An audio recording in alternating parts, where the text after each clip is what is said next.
Hugo Gere Putra dengan NPM 2408 2010 143 dari Program Studi Sistem Informasi Kelas Bela Negara G208.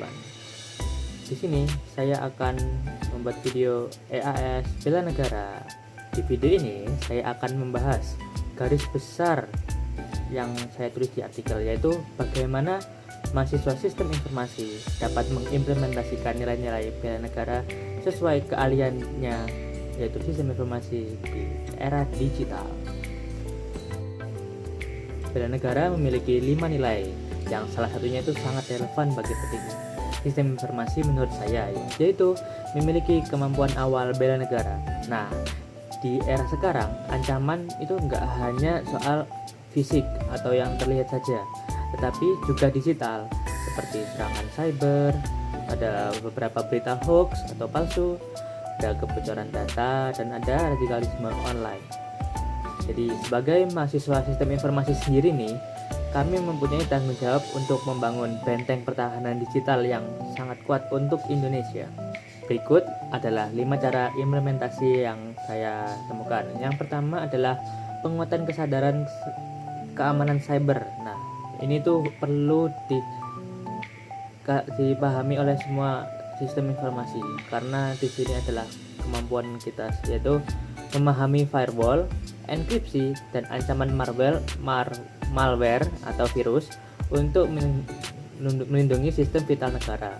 Jadi ancaman-ancaman ini bisa menyebabkan kayak yang kasus kemarin, yaitu bocor data. Waduh, kan itu berarti gampang dibobol kan database-nya atau si data yang di dalam sebuah situs itu, kayak kemarin situsnya Komdigi atau gimana. Itu kita harus membangun tembok yang kuat di keamanan cyber tersebut.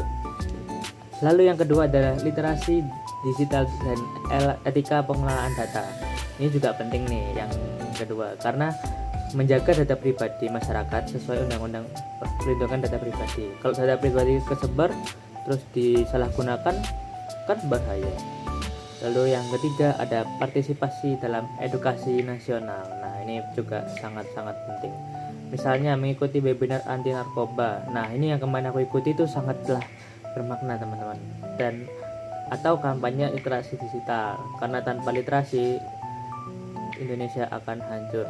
Lalu yang keempat ada inovasi digital untuk kepentingan publik. Nah, di sini tuh seperti membuat aplikasi pelayanan publik, terus ada sistem online, terus ada tools atau alat pembantu untuk transparansi data. Jadi tahu nih apa saja yang dilakukan oleh pemerintah kita. Lalu bagaimana caranya pemerintah kita itu memudahkan rakyatnya atau masyarakatnya dalam mengakses apa saja yang mereka provide atau apa yang mereka tawarkan ke masyarakatnya, supaya tidak dikira itu pemerintahnya gini, padahal kan sudah, ya itu tugas kita memprovide bagaimana pemerintah bisa masuk ke dalam hati masyarakat. Lalu yang kelima adalah menangkal hoax atau radikalisme digital.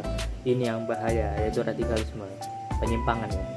Jadi kita harus menjadi agen penyaring informasi dan pelaporan konten berbahaya. Jadi kalau kita menemukan konten-konten berbahaya seperti paham-paham yang menyesatkan, lalu ada berita-berita hoax yang mengarah ke perpecahan negara, kita juga harus report lah minimal untuk membantu yang lain.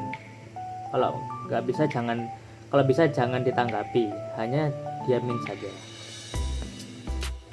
Nah, untuk ini yang penting nih, kami bisa memulai dari hal-hal sederhana terlebih dahulu atau masyarakat. Yang pertama nih, memakai password yang kuat dan autentikasi 2 faktor.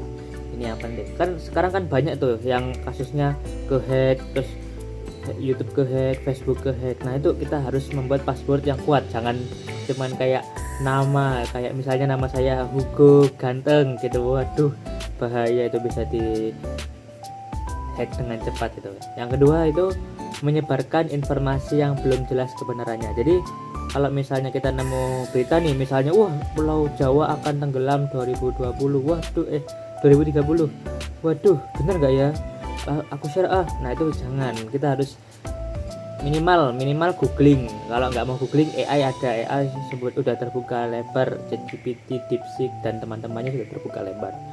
Lalu yang ketiga adalah melaporkan hoax atau ujaran kebencian.